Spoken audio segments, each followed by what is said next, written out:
Joining me now to hash all of this out. I want to bring in Bulltick Capital Markets Chief Strategist Catherine Rooney-Vera, along with Bahnsen Group CIO David Bahnsen. And let me just start with you, David. This complete flip-flop, we've been talking about it. There's been hints that it was going to happen. We're in the midst of it right now. Yeah, it sure seems to be, and it'll be interesting to see how long it'll last. It's both the energy names, the high dividend names, and some of the financial names. And I think that's the most important thing, because of all sectors that were punished out of the March sell-off that weren't really recovering, that weren't participating as much in the recovery, the one that was most irrational to me was the financials. You can understand why some of the energy companies stayed down. I mean, they came up a lot, but there still was significant challenges in the oil and gas space.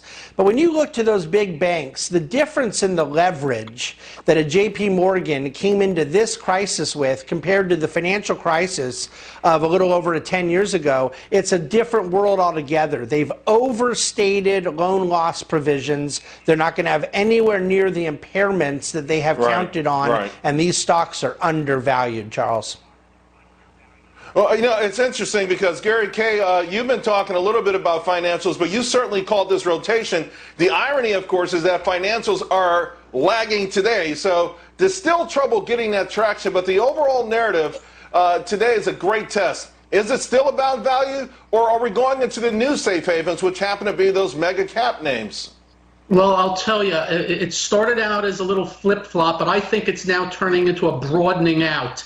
And what I mean by that is, in the last 2-3 weeks, growth names that I follow very closely were pulling in. Some of them have actually broken down, but they're already starting to reassert itself. But on top of that, when my screen lights up with Old Dominion Freight, AutoNation, Kansas City Southern, FedEx, UPS, and all this economically sensitive stuff, it just tells me we're broadening out, and I think the market's yelling here. I think the economic numbers are going to be a lot better than anybody expected because of the big-time easy money around the globe. I think 15 trillion just between Europe and the United States, and I think the market's talking here.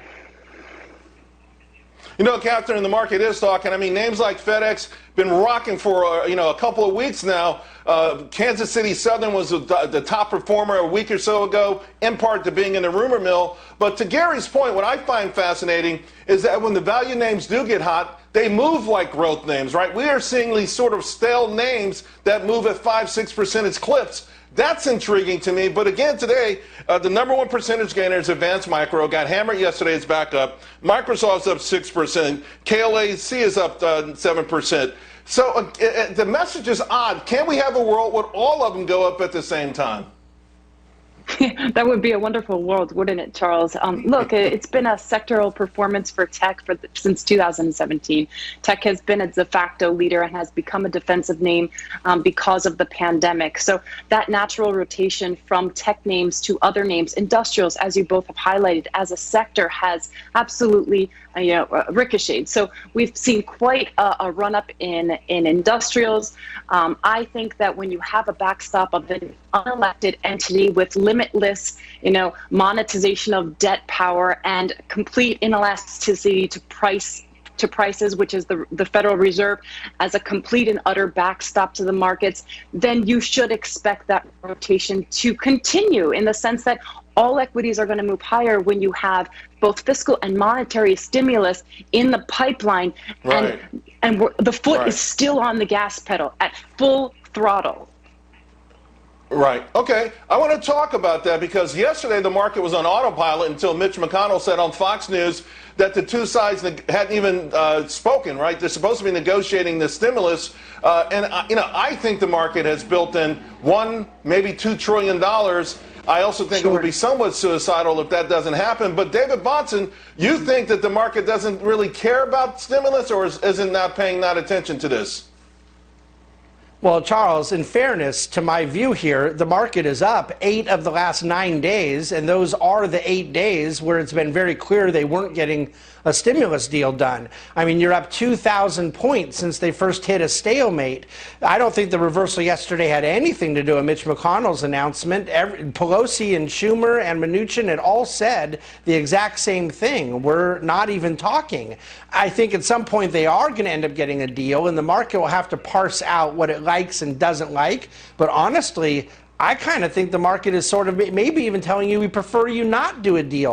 Don't go add $2 trillion more to the debt. At this point, from COVID in the health side to the market's way of dealing with this, you have a lot of indicators where the society is saying, we're ready to move on.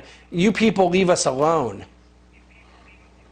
I don't necessarily disagree that we're almost there, David. I think, though, the economy might need a nudge. I'm going to go to the guy who made the hashtag easy money famous. Gary, your take on this, because we talk about all this cash sloshing around, and I'm not sure the market will dislike any parts of it if there's another $2 trillion in the mix. Oh, $1 trillion here, $2 trillion there. Right.